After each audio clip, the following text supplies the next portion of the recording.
हर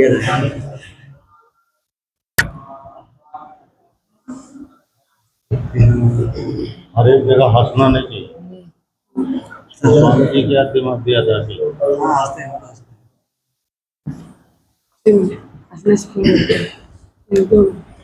ओम नमो सनंदाय सहस्रमूर्ते सहस्रपादाय सहस्रनाम्ने पुरुषाय सहस्रते सहस्रकोटियुगधारिणे नमः। नमः कमलनाभाय जलसायिने नमस्ते केशवानंद वासुदेवो नमोस्तुते वासुदेवस्य वासितं भुवनत्रयं सर्वभूतनिवासोऽसि वासुदेवो नमोस्तुते शङ्करं शङ्कराचार्यं केशवं बादरायणं सुप्रभातकृतौ वन्दे भगवन्तो पुनः पुनः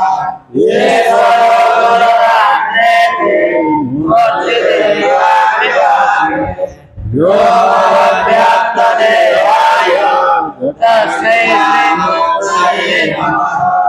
ओम शांति शांति शांति। नारायण नारायण।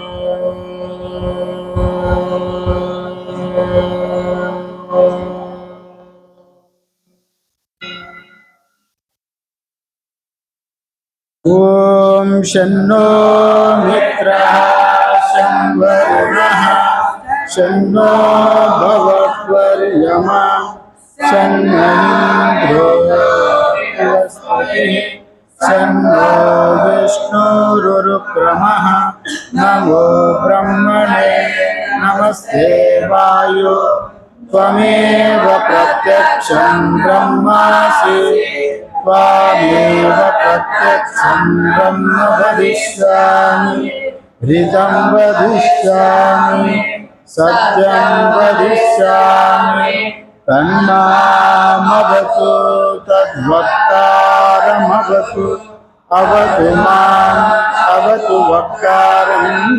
ओम शांति शांति शांतिः।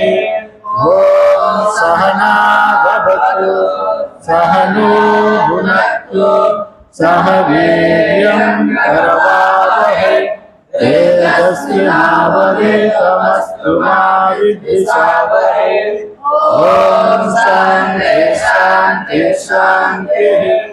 ओम यच्चंद्रसा वृषभो विश्वरूपः चन्द्रोऽद्योऽमृतः सम्बभूव समेन्द्रो मेघया स्तोति अमृतस्य देवतारणो भूयासं शरीरं मे विचर्षणं जिह्वा मे मधुमत्तमा कर्णाभ्यां भूरिविष्णुरं ब्रह्मणा घोषोऽसि मेधया पीतः श्रुतं मे गोपाय। ओम शांति शांति शांतिः।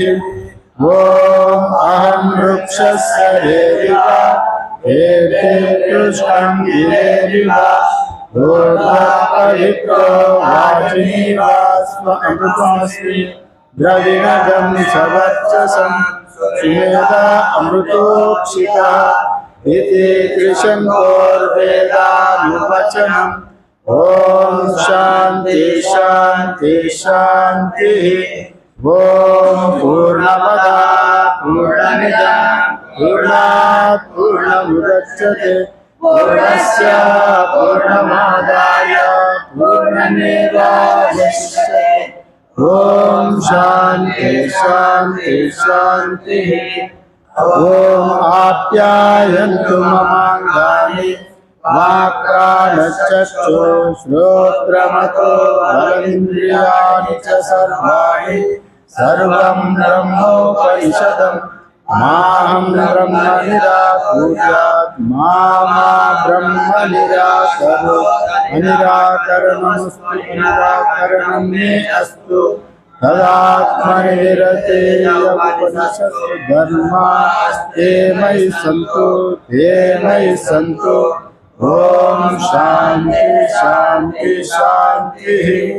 ओम वाङ्मे मनसि प्रतिष्ठिता मनो मे वाचि प्रतिष्ठितम् आविराविर्वेदि वेदस्य मायिस्तः श्रुतं मे मात्रः शीलनेनाभितेऽहोरात्रान् सन्ददामि वदिष्यामि सत्यं वदिष्यामि तन्मामवतु तद्भक्तारमवतु अवतु माम् अवतु भक्तारम्। ओम शांति शांति शांति। ओम भद्रं नो अभिवादय मनः। ओम शांति शांति शांति। ओम भद्रं कर्णेभिः शृणुयाम देवाः भद्रं पश्येमाक्षभिर्यजत्राः स्थिरैरङ्गैः सुष्ठुवागं स्वस्तनूभिर्यसेम देवहितं यदायुः स्वस्ति न इन्द्रो वृद्धश्रवाः स्वस्ति नः पूषा विश्ववेदाः स्वस्ति न साक्षो अरिष्टनेमिः स्वस्ति नो बृहस्पतिर्दधातु। ओम शांति शांति शांति। ओम यो ब्रह्माणां विदधाति पूर्वं यो वै वेदांश्च प्रणोति तस्मै तं वदेवमात्मबुद्धिं प्रकाशं मुमुक्षुर्वै शरणमहं प्रपद्ये। ओम शांति शांति शांति। ओम नमो ब्रह्मादिभ्यो ब्रह्म विद्या संप्रदायकर्तृभ्यो वंश ऋषिभ्यो महद्भ्यो नमो गुरुभ्यः सर्वोपप्लवरहितः प्रज्ञानगणः प्रत्यकर्तो ब्रह्मैवाहमस्मि। ओम नारायणं पद्मपदं वसिष्ठं शक्तिं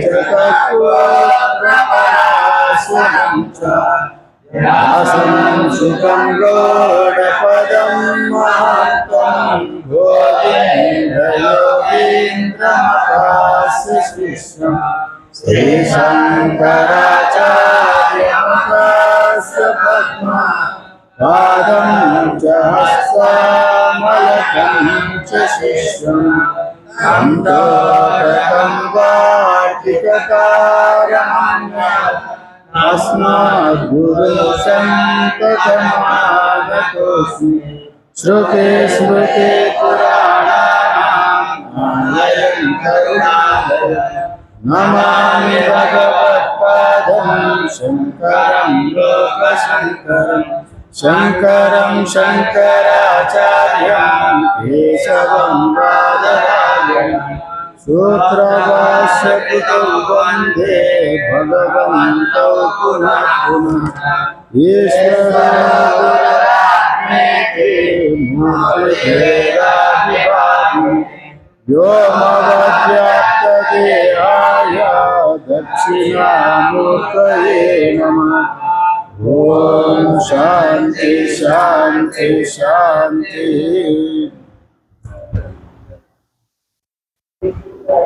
श्रीमद्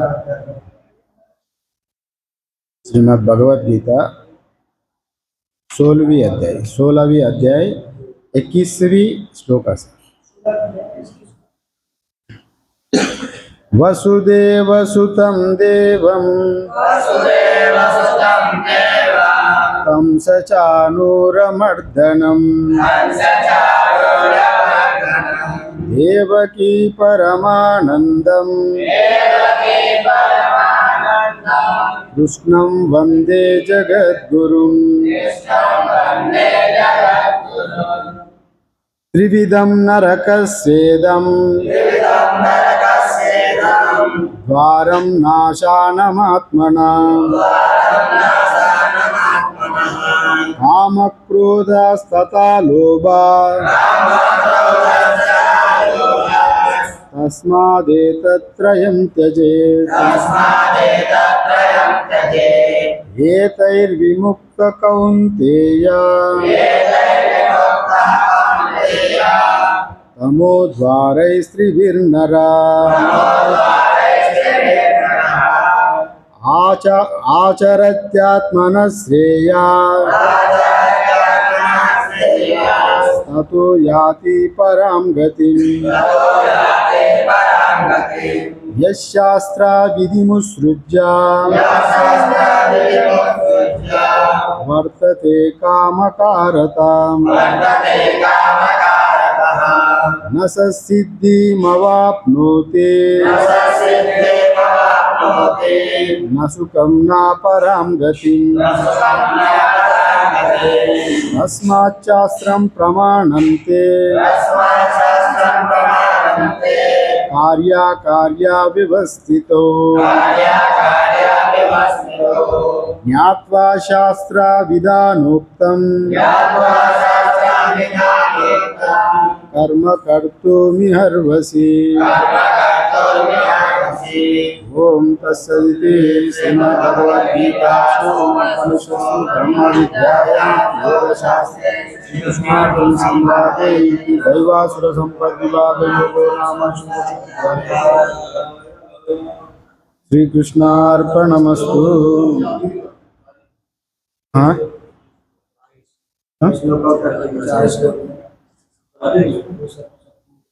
आदि मतलब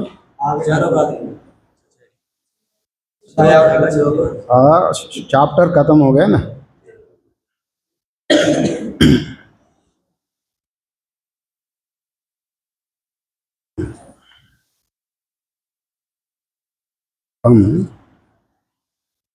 हम लोग यहाँ मांडुक्य उपनिषद का मंत्र का ओमकार का हम लोग यहाँ पर चतुष्पाद ओमकार का चतुर्मात्र ओमकार का हम लोग यहाँ पर विचार कर रहा है। और यहाँ कल बताए थे,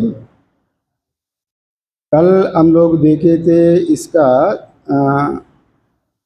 आत्मा का या ओमकार का और आकार का दोनों का एकता को देखे थे। वहाँ पर एकता क्या है? आपति और आदिमत्वम। आपति मतलब और आदिमत्वम दोनों ही आदिमत्व, विराट विश्व भी आदि है और ओमकार में आकार भी आदि है। ये दोनों आदि होने के नाते ये दोनों का एकता का बारे में वहाँ कहा गया। प्रथम मंत्र आपतेर आदिमत्वम इत्यादि रूप में हम लोग देखा था। और यहाँ ओमकार को इसका पल भी बताया गया। आकार को जो विश्व रूप में दोनों ऐक्य को जब जानेंगे तो आकार में जितने फैला हुआ है ईश्वर में, विराट में जितने फैला हुआ है उनका भी उतने गुण बढ़ेगा। जैसा ऐक्य ज्ञान को प्रतिपादन करके बोध होने का बाद इनका भी जहाँ भी जाए उनका प्रथम स्थान मिलेगा, जहाँ भी जाए उनका प्रथम स्थान मिलेगा। और जहाँ भी वहाँ सम्मानित हो जाएगा, जो चीज़ उनका कामना है वो भी पूरा हो जाएगा इत्यादि रूप में कल बताए थे। अभी उकार और तेजस का तादात्म्य कर रहा है। उकार और तेजस का दोनों का तादात्म्य बताने जा रहा है। उकार और तेजस, ये 10वीं मंत्र का उच्चारण करेंगे। स्वप्नस्थाना तेजसा उकारो द्वितीय मात्रा उत्कर्षात् उभयत्वात् उत्कर्षति अवैज्ञान संततिम् समानच्च भवति न अस्य ब्रह्मवित्कुले भवति य एवं वेद।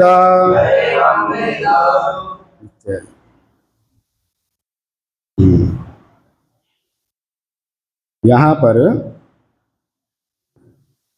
स्वप्न स्थाने तेजसा उकारो द्वितीय मात्रा, स्वप्न स्थान में पहले मंत्र में बताया जाता, जागरित स्थाने अकारा प्रथम बताया था, वहाँ विश्व का साथ एकता किया।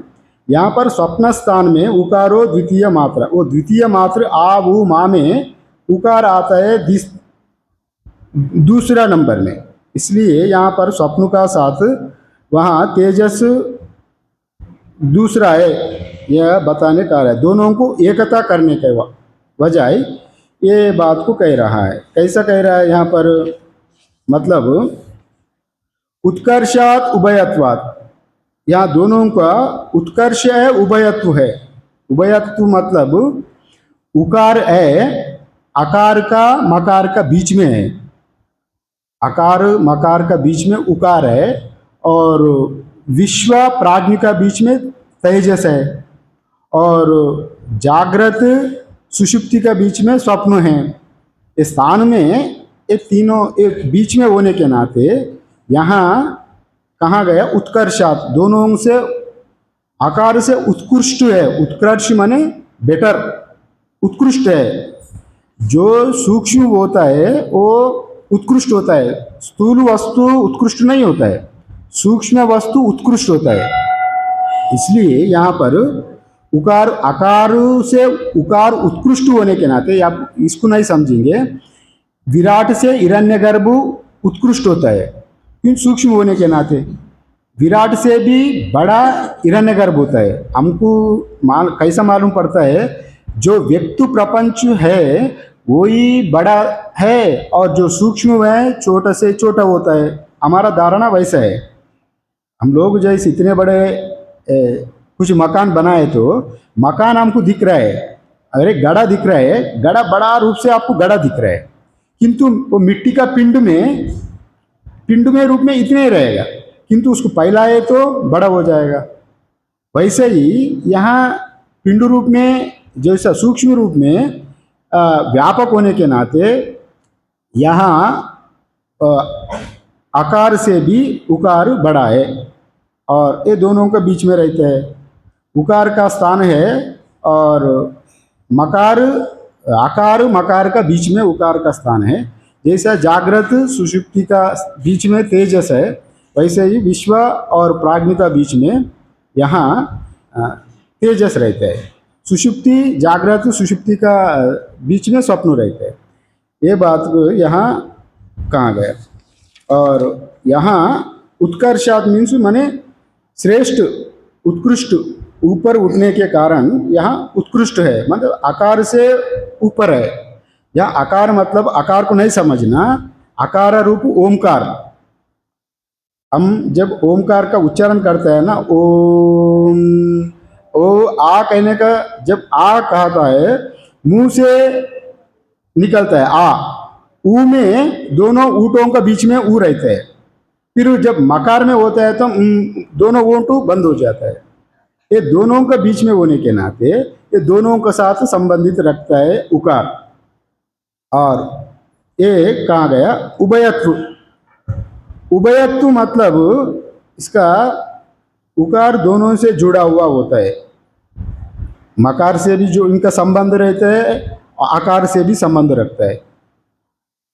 यहाँ विश्व और तेजस प्राज्ञ में, तेजस विश्व से भी संबंध रखता है, प्राज्ञ से भी संबंध रखता है, और इसलिए यहाँ साधन करने के लिए प्रक्रिया बता रहे। और आ वो माँ और विश्व तेजस प्राग्ञ जागृत स्वप्न सुषुप्ति में ये बीच में ही रहते हैं। उकार उ दोनों को जानते हैं, आकार को भी जानते हैं, उकार को भी जानते, मकार को भी जानते हैं, आकार को भी जानते हैं। और समान अच्छ भवती मतलब दोनों से समभाव रखता है, विरोधी नहीं करता है, किसी से विरोधी नहीं रहता है, बीच में रहने के नाते। और विश्व और सुषुप्ति का और बीच में रहने के नाते ये सबका साथ समान भाव रखता है।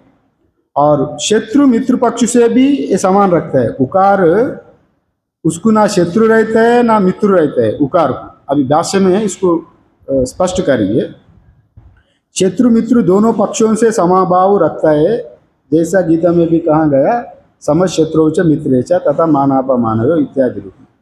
और मान अपमान किसको होता है? शरीर को होता है। हम शरीर वाला माने तो मान अपमान होता है, और मैं आत्मा माने तो अरे क्या वो शरीर का धर्म है, कोई मान अपमान नहीं लेना, ये सब ये होते ही रहते हैं। और इसलिए ये उभयत्व इसको समझ शत्रु मित्र पक्ष को समभाव में रखता है। या बीच में होने के नाते, जैसा घर में मझिला है, मझिला भाई, मछले वाला का संबंध बड़े वाला से भी होता है, छोटे वाला से भी होता है, बड़े वालों का संबंध।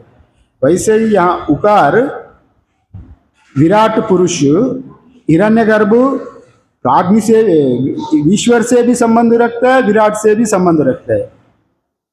विराट पुरुष हिरण्यगर्भ, हिरण्यगर्भ का पहले कारण था ईश्वर, और उसका बाद में विराट बना। उनका विराट का ज्ञान भी ईश्वर का ज्ञान, दोनों का साथ संबंध रखता है। ऐसा यहाँ कहा गया। यहाँ ओमकार का विचार, अद्वैत विचार चल रहे हैं। अब पहले आज ही आया ना, इसका संबंध आपको क्रम छूटे तो बीच में बोले तो क्या सत्संग चल रहा है समझ में नहीं आएगा अपने। ये ओमकार का प्रसंग में चल रहे हैं। और ये वैसे ही है, अगर हम भागवत का पुराण रामायण इत्यादि रोचक कथा सुनाए तो बड़ा अच्छा लगता है, कुछ भक्ति कुछ योग का बारे में। ये तो वेदांत का बात है, तो आप लोगों को अरे क्या बोल रहा है समझ में नहीं आता। ठीक है, यहाँ समान अच्छा भवती मतलब दोनों का समभाव रखता है, शत्रु मित्र पक्षों से समभाव रखता है। और जैसा हम लोग तूलते हैं ना तराजू से तूलते समय बीच में जो कांटा रहता है, तराजू में दोनों कांटा का बीच में जो उकार रहता है, वैसा ये उकार और तेजस दोनों ही समभाव रखता है। स्वप्न भी वो जागृत का साथ संबंध रखता है और सुषुप्ति का साथ भी संबंध रखता है, स्वप्न बीच में होने के नाते। और यहाँ उकार भी वैसे ही है, आकार से मकार से दोनों से ही संबंध रखता है। जैसा एक नदी का उस पार में मकार है, इस पार में आकार है, बीच में उकार पुल जैसा ये काम करता है, ब्रिज जैसा है, दोनों को जानने वाला है। अगर इस पार आप मुड़ेंगे तो आकार में आएंगे, उस पार जाएंगे तो और सुषुप्ति में जाएंगे अथवा प्राज्ञ में जाएंगे इत्यादि रूप में ये उकार दोनों का संबंध रखता है। और उकार जैसा है ना, उकार का वर्ण बारी में अविरोध रहता है, किसी का साथ विरोध नहीं करता। जैसा एक राजदूत है, दोनों का राज्यों में आप कुछ वार्तालाप करना है तो पहले दूत को भेजता है, वो दूत किसी पक्ष नहीं लेता। वहाँ से अगर विदेश से भी यहाँ दूत आए और इसी देश से उसी देश में जाए, दूत को कोई शिक्षा नहीं दिया जाता है, वो दूत एक इन्फॉर्मेशन देने मात्र है। कोई भी दूत है जैसा, उनको दूत को शिक्षित नहीं किया जाता है, वो समान भाव होने के नाते वो सिर्फ जानकारी देता है। वैसे भी उकार भी यहाँ राजदूत जैसा किसी से लिप्त नहीं होता, दोनों से ही समभाव रखता है, उनको शत्रु पक्ष नहीं लेता, मित्र पक्ष नहीं लेता, और समानता इसमें कहा गया। और बीच में होने के नाते वैसे रहता है, भगवद गीता में ही आता है वैसा।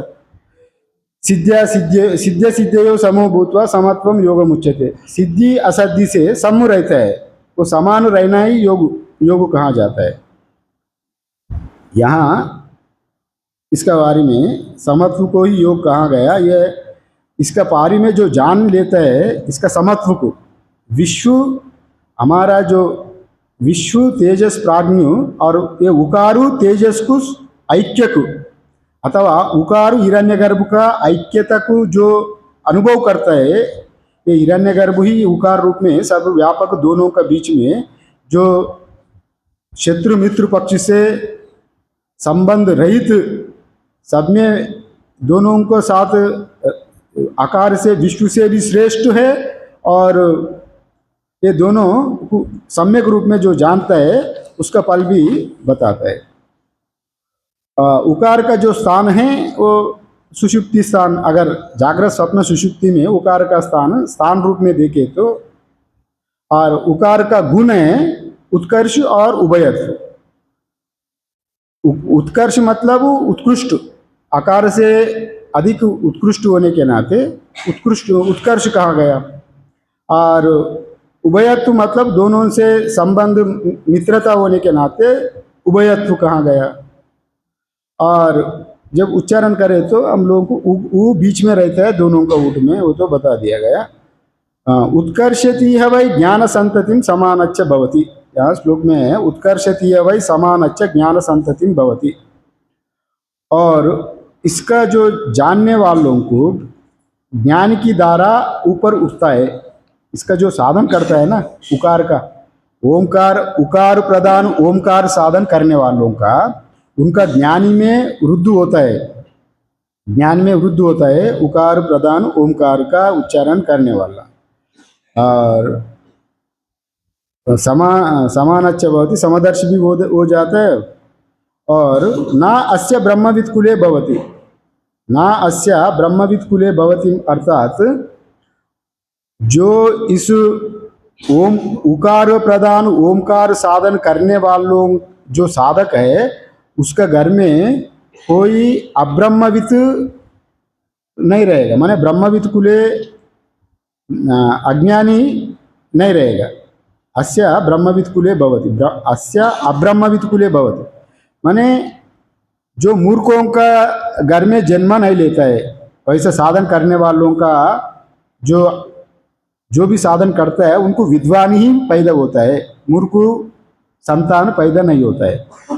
माने आकार ओमकार का साधन उत्कृष्ट होने के नाते आप सब एकता को जान रहा है। पूरा हिरण्यगर्भ में जो है उकार में वो है, वो एकत्व बोध आपको प्राप्त होके वो ज्ञान को, आपका ज्ञान भी उत्कृष्ट हो रहा है। ज्ञान बढ़ते बढ़ते जैसा ज्ञान बढ़ रहा है तो आपका फल भी वैसे ही मिलेगा, आपका पुत्र का भी। अब आपका अनुसार ही जैसा माता पिता रहता है, पुत्र का उत्कृष्ट माता पिता को नीचे वैसा पुत्र नहीं होता है, उनको जैसा साधन है उसका फल भी वैसे ही उसी योनि में उनको वैसा वाला पुत्र को ही आपका योनि में दिया जाता है, क्योंकि यहाँ कर्मफल दाता ईश्वर है। ईश्वर कर्मफल दाता होने के नाते सभी कर्मों का साक्षी रूप में ईश्वर जानता है, और फल देते समय भी ईश्वर ही कर्मफल का अनुसार फल देने वाला है। और हम अपना कर्म को नहीं देखता है, कर्म को ना देख के हम इतने अच्छा आदमी इंसान हैं, हमको वैसा वाला फल क्यों मिला, मैं वैसे जीवन में वैसा कर्म नहीं किया, हमको ही पाप क्यों, वैसा वाले कष्ट क्यों भोग रहा है, वैसा शंका आता है। परमात्मा किसी का भेद बुद्धि नहीं रखता है। आपका अकाउंट में जितने पैसे है वो कैशियर आप उतने ही देगा, अधिक नहीं देगा ना। वैसे ही आपका जो कर्म करके आप रखा है उसी का ही आपको दिखाएगा, ये जितने हैं उतने ही। परमात्मा कैशियर जैसा काम करता है जी। परमात्मा किसी का अच्छा किसी का बुरा नहीं करता है। परमात्मा का क्या भेद बुद्धि होता है। परमात्मा अगर किसी का साथ भेद बुद्धि करके किसी की अच्छे घर में पैदा करवाया, किसी का गरीब को घर में पैदा करवाया, तो परमात्मा परमात्मा नहीं रहेगा, एक व्यापारी जैसा हो जाएगा। माने व्यापारी की कोई मुख स्तुति कर रहा है तो वाह वाह उनको प्रमोशन होगा, और कोई है चुपचाप अपना आप में रहे तो द्वेष होगा। परमात्मा वैसा हो जाएगा, फिर परमात्मा में फिर तारतम्य भेद आएगा। इसलिए परमात्मा में भेद नहीं रहता है। और वो कर्म फल दाता सिर्फ जैसे कैशियर जैसे आपका अकाउंट में जो है आपको वो देने वाला, इतने कर्म फल दाता ईश्वर होने के नाते वो कर्म फल दाता परमात्मा है। किंतु परिणाम को हम देखता है, किंतु उसका पूर्व कर्म को हम नहीं जानता है, नहीं देखता है। जैसा आप अभी यहाँ पर आ गया, यहाँ आए तो आप घर में आते समय आप अच्छे से नाश्ता बिस्ता करके आया, बढ़िया चार पूड़ी खा के आया यहाँ पर। फिर आप रास्ते में जा रहे तो रवाना हो रहे, रास्ते में जाते जाते समय गाड़ी रोका, चाय पीने का इच्छा हो गई, काली चाय का क्या पीऊँ, चाय के साथ एक समोसा भी ले लूँ। वैसे एक समोसा खा के चाय पी लिया। आपको पूछा था वो वेटर, क्या जी आपको और चाहिए? अरे नहीं भाई पेट भरा है, मेरा तृप्त है, मैं तृप्त हो गया, आप बोले। किंतु आप जैसा बोला एक समोसा आप देख रहा था, दूसरा एक कस्टमर आया होटल में, दूसरा एक कस्टमर आके अभी क्या क्या है जी, हमको भूख लग रहा है, क्या क्या है, देखो जी मेरे पास यहाँ पर समोसा है, आप भर लो, कैसा है, आप जितने खा लो पेट भर खा लो, उसका पैसा दे दो, जब तक आपको तृप्ति लगे तब तक खा लेना, उसका पैसा दे देना। फिर वो तो खा लिया, 10-12 समोसा खाया, 10-12 समोसा खा के फिर और बिल देने गए तो आपको देखा वो आप एक ही समोसा ही खाया, एक समोसा खा के आप बोला मैं तृप्त हो गया जी, हमको और नहीं चाहिए बोला। फिर वो 10 समोसा खाया जो इंसान आया, वो आके बोला देखो आप बोला जब तक हमको तृप्ति मिलेगा, पेट भरेगा तब तक को खाने के लिए बताए थे हमको। वो भी अभी आके बैठा, उनको पहले पेट भरने वाला समोसा उनको दिया, माने तृप्त होने वाला। हमको पहले ही तृप्त होने वाला समोसा नहीं दिया, इसलिए हमको 10 समोसा खाना पड़ा। किंतु मैं भी पहले ही अगर ये 10वां समोसा ही पहले देते वो अगर दिया होगा, पहले समोसा ही तृप्ति होने वाला ये 10वीं समोसा उनको दिया ना, वो 10वीं समोसा ही हमको पहले समोसा हिसाब से दिए जाए तो मैं एक समोसा का ही पैसा दे देते। उनका तर्क वैसा था, अरे नहीं भाई पैसा नहीं है, पूरा 10 का ही भरना पड़ेगा, तुम 10 का है नहीं, मेरा सामने तो वो एक ही उनको पहले पेट भरने वाला एक समोसा दिए तो उनका पेट भर गया, तृप्त हो गया, मैं क्यों नहीं तृप्त हो गया, ये तर्क दे रहा है वो। मतलब हम लोग या कर्मफल का संबंध में बोल रहा हूँ, जो इंसान पूर्व जीवन में अच्छा कर्म करके फिर वो उनको बता दिया गया, उनसे पूछो तुम। फिर वो आके 10 समोसा खाने वाला आपसे पूछा, देखो भाई मैं भी खाली पेट से था, रात में भोजन किया, किंतु सुबह आते समय मैं ऑलरेडी भोजन करके आया, किंतु यहाँ थोड़ा बहुत चाय पीने के समय कुछ ले रहा हूँ। आप घर में जो खाया हुआ चीज़ को वो नहीं देखा ना, वैसे ही हम लोग जो कर्मफल का कोई इंसान को देख के हमको लगता है अरे ये वाह वाह वाह वाह इतने आनंद है, हम तो इतने भोग रहा है संसार में, वो क्यों भोग रहा है, वो इतने आनंद क्यों है, हम दोनों एक साथ में जन्म हुआ, एक जैसे ही परिवार का है, एक जैसा परिवार में एक जैसा रहते हुए भी किंतु उनका पूर्व जन्म का कर्मफल उतने उत्कृष्ट था। कभी कभी देखा जाता है गोबर में भी अच्छा अच्छा फल उगता है, कभी कभी दान, अगर गोबर में गाय खा लिया कुछ अच्छा चीज़ को, वही फल गोबर में ही उगता है। अगर आप नहीं कर सकते गोबर से इतने अच्छा फल कैसा होगा, उसका बीज है ना उसमें। और अच्छे इंसान गरीब इंसान से नहीं बनता है, जीवन कर्म बल से बनता है, हम जो कर्म करता है वही फल भोगता है। ये बात कहाँ गया। और वैसे ही यहाँ पर हम लोगों को देखने आता है, यहाँ उत्कृष्ट होने के नाते या वो बताने जा रहा हूँ, जो ना अस्या अब्रह्मविद कुले भवति, मैंने अब्रह्मविद मतलब अज्ञानी पुरुष उसी घर में पैदा नहीं होता है। जो ज्ञान साधन करके धर्मात्मा लोग रहते हैं, उसका कुल में, उसका घर में अज्ञानी कभी पैदा नहीं होता है, ज्ञानवान ही पैदा होता है। ये बात कह रहे हैं। जैसे हम लोग देते हैं, अगर एक इंसान भी अच्छा इंसान हमारा घर में कुल में पैदा हुआ तो पूरा कुल को सम्मानित करेगा। जैसा प्रहलाद में दैत्यों में जन्म लिया, दैत्य कुल में प्रहलाद जन्म लेते हुए भी पूरा दैत्य कुल का सम्मान बढ़ाया उनका गुण से। और वैसे ही संत रविदास जानते हैं ना, वो चमार का घर में पैदा हुआ। उनका कर्म से लेना देना नहीं यहाँ पर, उनका मैं जो काम कर रहा हूँ वो उससे उनका संबंध नहीं था। वो कर्म एक शारीरिक धर्म है। कर्म से आपका जो कर्म कर रहे है वो कर्म मुख्य नहीं है।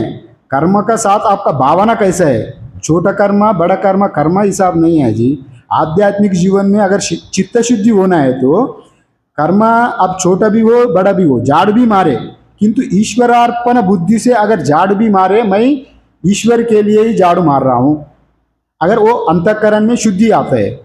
अगर नहीं मैं तो बड़ा चेयर में, मेरा उपाधि बड़ा है, मैं बड़ा चेयर में बैठूंगा, और बड़ा चेयर में बैठते हुए भी अगर भावना ठीक नहीं रहे तो, और वो भावना पल देता है आपको। इसलिए जैसा भावना वैसा आपका कर्म बनता है। इसलिए वैसे ही यहाँ पर भी अपना छोटा बड़ापन नहीं है, और अच्छा कर्म करे तो गरीब इंसान का घर में भी उत्कृष्ट ज्ञानी पैदा होता है। वैसा उनका कर्म फल है उसका। इसलिए ये बता रहे। और ना अस्या अब्रह्मविद कुले भवति, उसका कुल में अज्ञानी जीव नहीं जन्मता। इसका उदाहरण भी गीता में देता है। अगर कोई अच्छा इंसान अच्छा कर्म करके और अच्छे इसी जीवन में ब्रह्म ज्ञान के लिए खूब प्रयास किया जी, वो तो अच्छा कर्म किया, किंतु अगर वो संत भी हुआ होगा, अगर संत होकर भी नीचे गिरा हुआ आदमी, अगले जीवन में उनको उसी ज्ञानी का घर में जन्म होता है। और अथवा योगी नामेवा कुले भवति धीमताम ये तद भी दुर्लभतरम लोके जन्म यदि दृश्यम इत्यादि रूप में भगवान स्वयं कहा।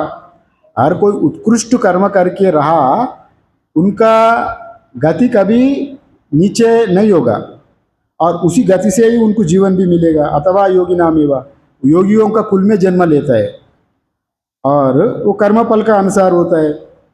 अगर वैसे ही एक का कुल में, जैसे हम लोग संत रविदास पूरा चमार कुल को जाति की उत्कृष्ट करा दिया, वैसे ही यहाँ पर संत भी अगर एक ज्ञानी पुत्र अगर मिले तो पूरा परिवार को उच्च स्तर पर ले जाएगा।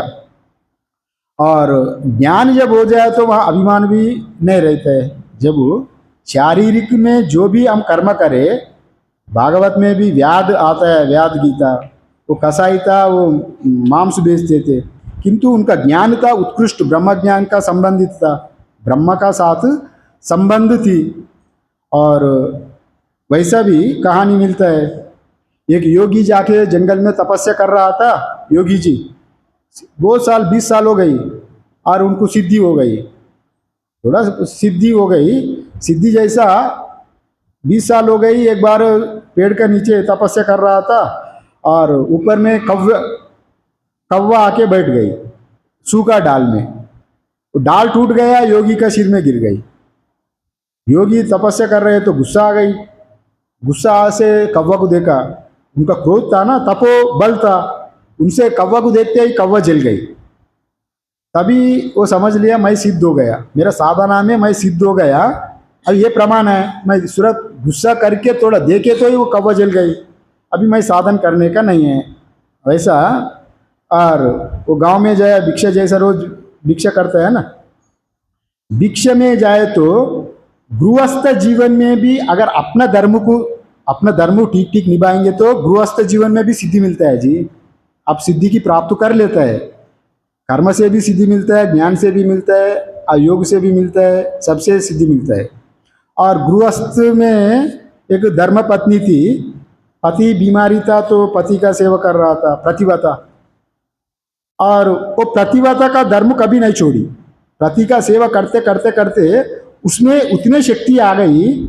हम पुराणों में देखते हैं, पुराणों में वैसा वैसा देवियाँ देखता है, प्रतिव्रता का धर्म से ही सूर्य उगना ही बंद कर देता है, उतने तपोशक्ति बनता है। वैसा इसी वैसा ये योगी जी भिक्षा के लिए गए तो वो घर में घर वाली सेवा कर रहा था पति का, उनको खिला रहा था। उसको बीमार हो गया, बिछाने में पड़ गया, उसका सेवा कर रहा था। ये आके योगी जी आके भिक्षा मांग रहा है, भिक्षान देवी माता भिक्षान देवी।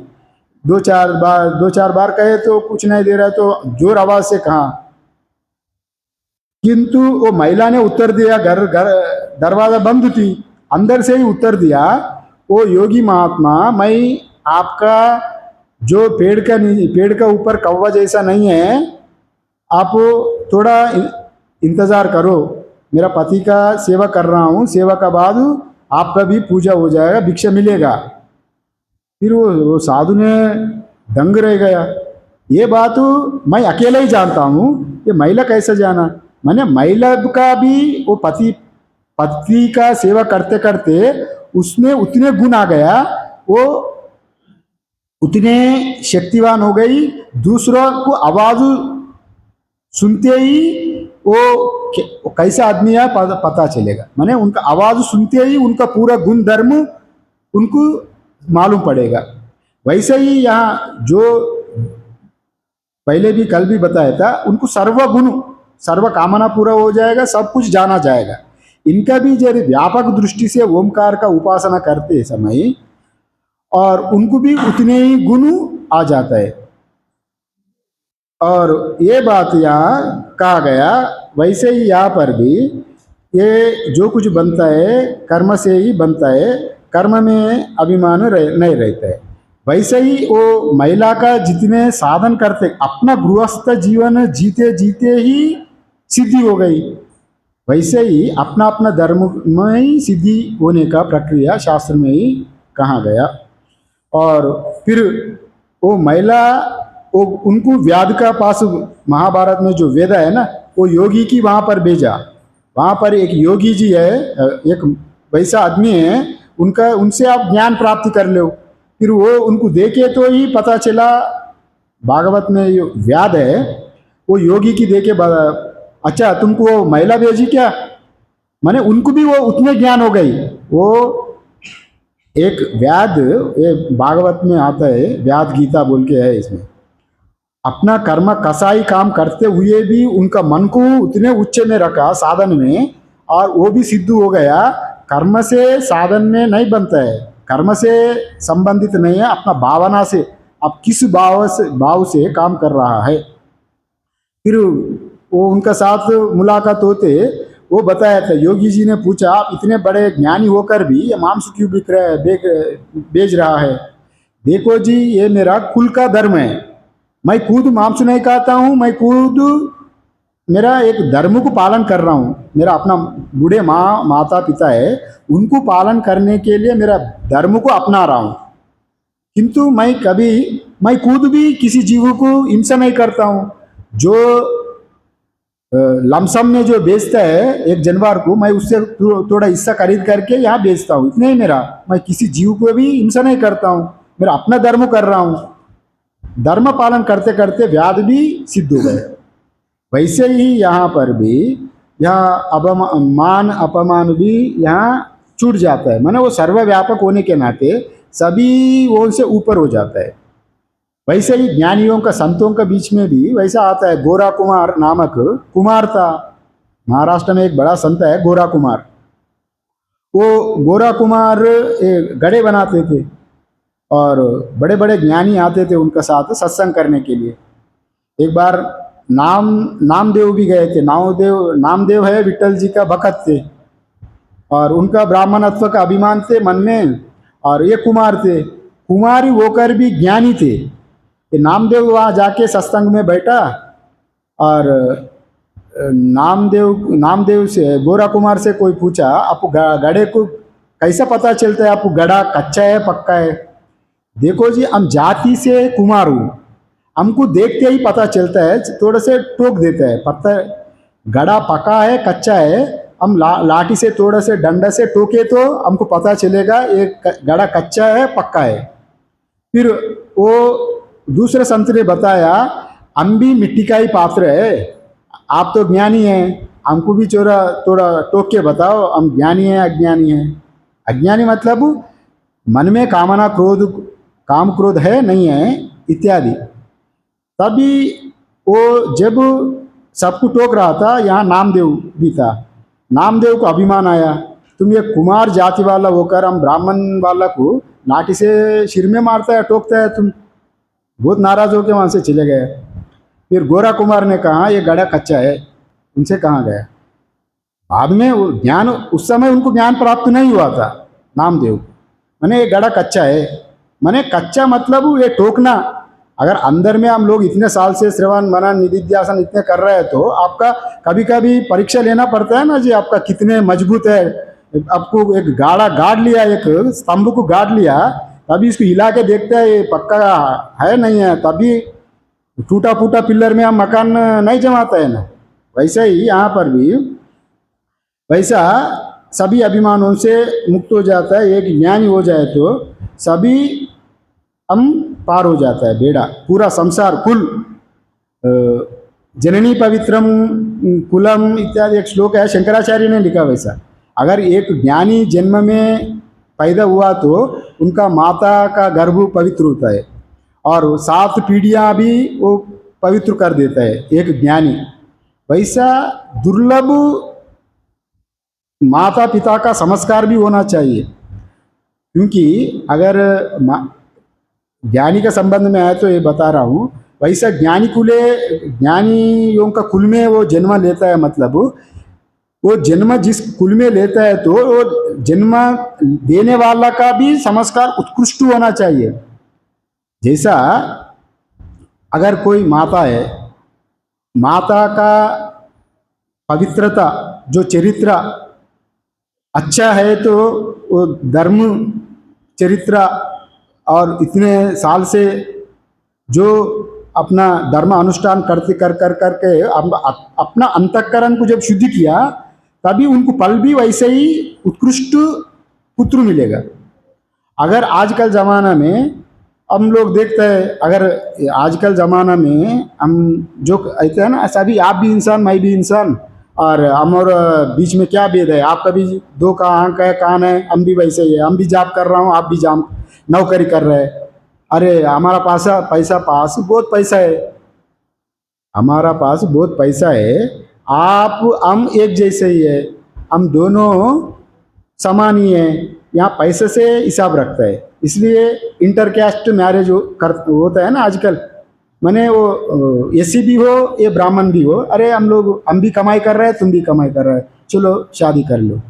अगर वैसा करे तो ना यहाँ संक्रमण हो जाता है, मतलब वहाँ वैसा वालों को ज्ञानी पुत्र नहीं मिलता, क्योंकि एक का जन्म जन्म से उनका पिता, उनका दादा परदादा लोग उनका रोज गायत्री पुनश्चरण करते हुए, संध्या वंदन करते हुए, जप तप करते हुए उनका रक्त शुद्ध हो गई। वो जो ब्राह्मण का लड़का है, रक्त तो शुद्धि होते होते होते उनका रक्त में पीढ़ियों का शुद्धता आ गई, उनका रक्त में संस्कार वैसा बन गई। अगर वो एक नीचे जाति का केवल उपाधि का धर्म देख के, उपाधिगत मतलब यहाँ अच्छा नौकरी है, अच्छा पैसा कमा रहा है, उससे शादी किया होगा, किंतु संस्कार वो लड़का को माता का संस्कार जैसा वो स्कूल में पहले उनका माता पिता था, वो संस्कार ये बच्चा का आएगा, फिर ये श्रेष्ठ कैसा बनेगा। इसलिए अपना शास्त्र विरुद्ध धर्म शास्त्र वैसा स्वीकार नहीं करता है। जो जिस गोत्र में कुल में है उसी गोत्र उसी कुल से ही विवाहित करे तो वो फलीभूत हो जाएगा।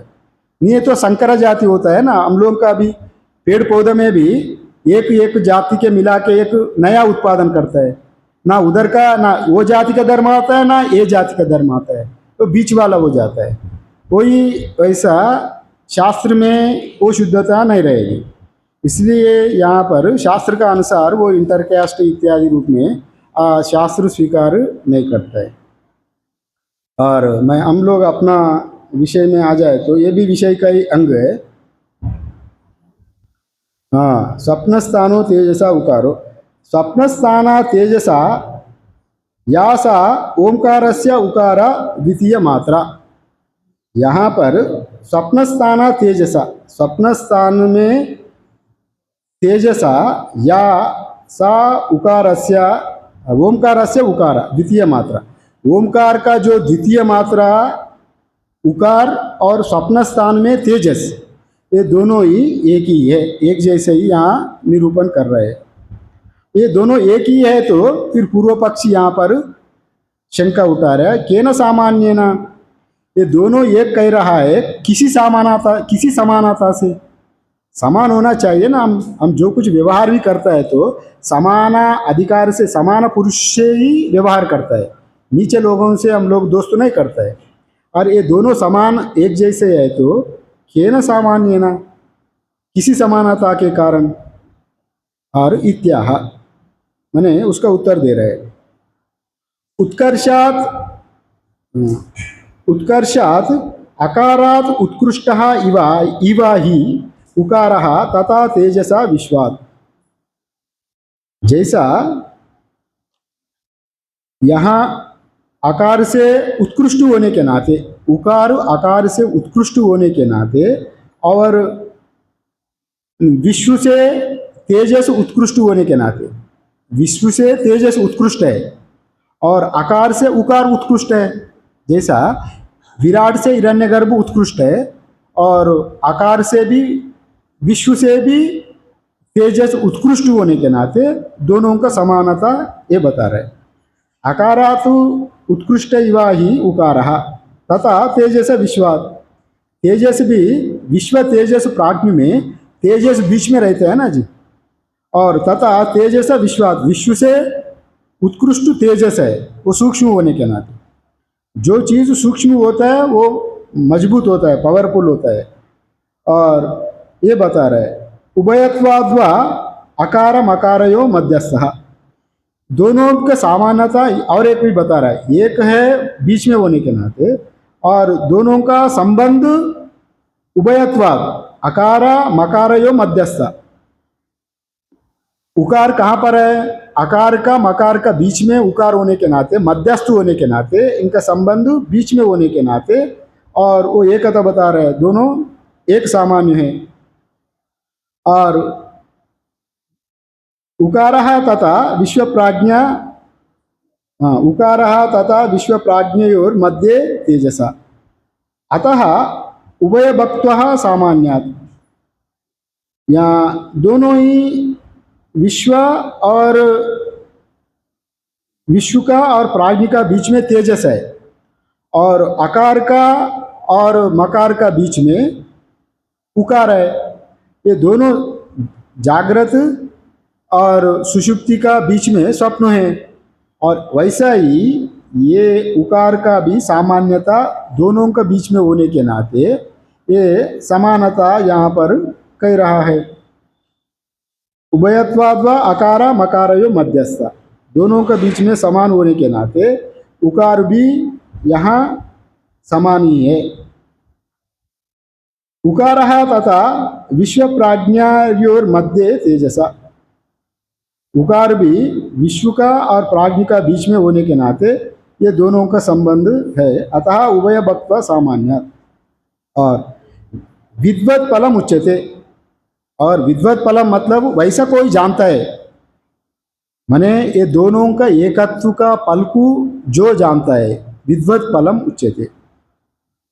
जो जानता है मतलब केवल जानना नहीं, इसका कोई उपासना करके अनुभव करता है, ये दोनों अलग नहीं है।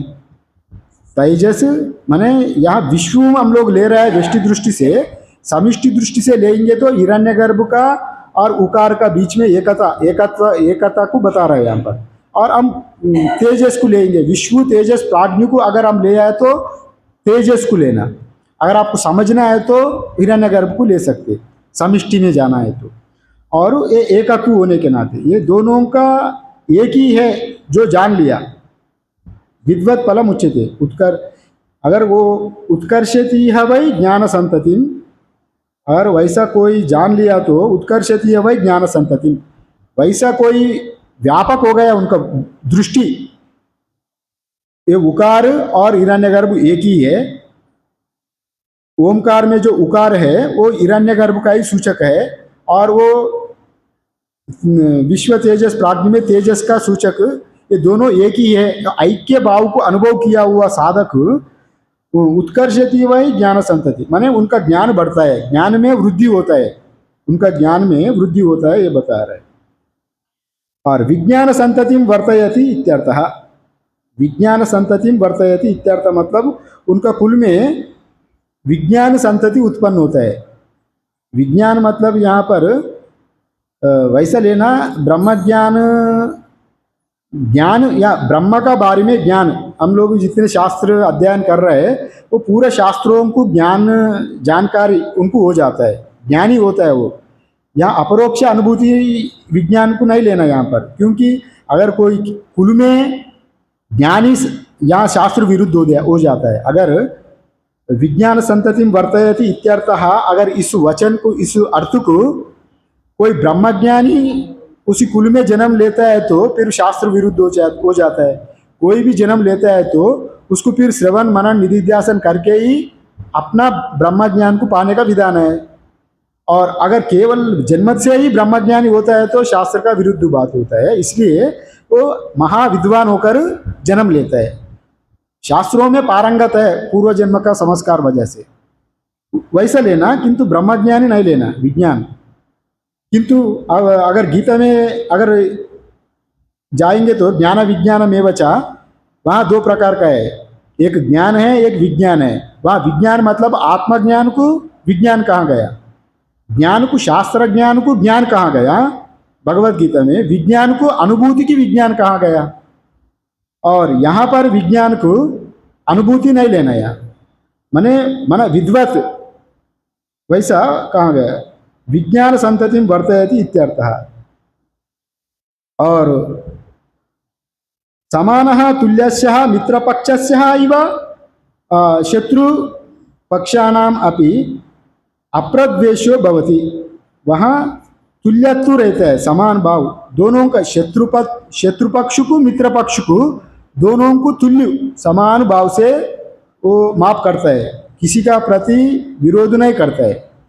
और वैसा वाला इंसान रहे तो शत्रु वाला भी उनको कभी द्वेष नहीं करता है। शत्रु से मित्र से, समशत्रुओं से मित्र से इत्यादि रूप में शत्रु मित्र से समभाव से रहता है। जैसा अभी राजनीति में देखेंगे तो वाजपेयी जी थे, वो शत्रु पक्ष भी उनको, अपोजिट भी उनको सम्मान देते थे, वैसा गुण आ जाता है। और समान तुल्यस्य मित्र पक्षस्य इव शत्रुपक्षानाम अपि अप्रद्वेषे भवति, माने कोई उनको द्वेष नहीं करता है, किसी से द्वेष नहीं रखता है, समभाव रखता है शत्रु से मित्र से।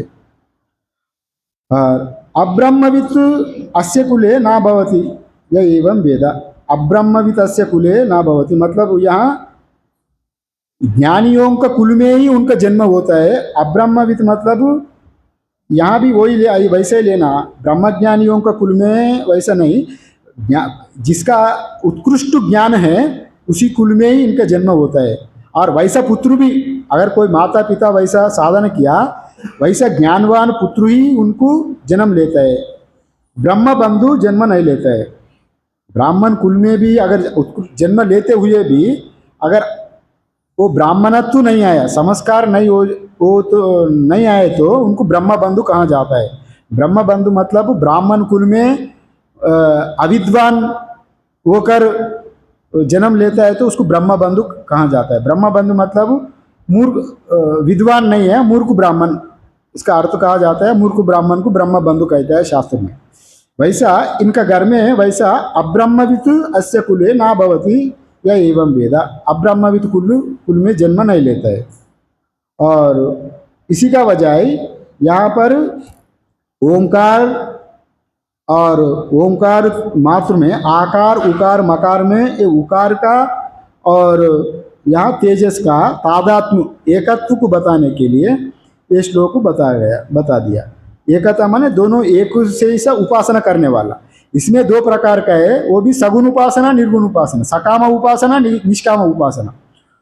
पहले ही बताया गया ओमकार परा अपरा ब्रह्म, परा ब्रह्म का भी साधन है, अपरा ब्रह्म का भी साधन है। अगर कोई परा ब्रह्म का दृष्टि में रखकर ये उकार का साधना जैसा बताया वैसा करेंगे तो उनका जगत में उनका फैलाव उतने बढ़ेगी, उनका कुल में ज्ञान संतति उत्पन्न होगा, और वो भी उतने हिरण्यगर्भ को जितने क्षमता है उनमें भी उतने सूक्ष्मता शास्त्र में, यहाँ दूसरा भाष्य में इसको वर्णन किया गया, मैं दूसरा भाष्य में भी देखा था। मतलब सूक्ष्म रूप में उनको देखते ही मन में क्या क्या है वो पूरा समझ में आ जाता है। अगर साधना में फलीभूत हो गए दोनों को ऐक्यता, उकार तेजस को एकता रूप में अगर कोई साधना करने वालों का वैसा सिद्धि आता है, यहाँ बैठ बैठ के ही आपको अमेरिका में क्या चल रहा है आपको पता चलेगा, उतने सूक्ष्म रूप में बोध हो जाता है, वो ज्ञान प्राप्ति आपको हो जाएगा। और निष्काम फल करे तो, और साधु का कोई निष्काम उपासना मतलब केवल हम ब्रह्म ज्ञान ही चाहिए हमको और कुछ नहीं चाहिए, तो उनका अंतःकरण भी शुद्धि होके ब्रह्म ज्ञान प्राप्त करके वो ब्रह्म ज्ञान प्राप्त होने के बाद भी, ब्रह्म ज्ञान प्राप्त होते समय भी सभी संतों के बीच में उनका प्रेम उतने बढ़ता है, और उनको मरने के बाद भी उनको वैसे ही स्मरण किया जाता है। वैसा यहाँ पर दोनों बताया गया।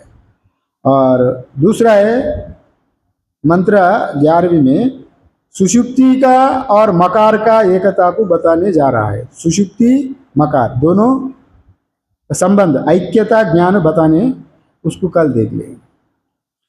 ओम पूर्णमद पूर्णमिदं पूर्णात् पूर्णमुदच्यते पूर्णस्य पूर्णमादाय पूर्णमेवावशिष्यते।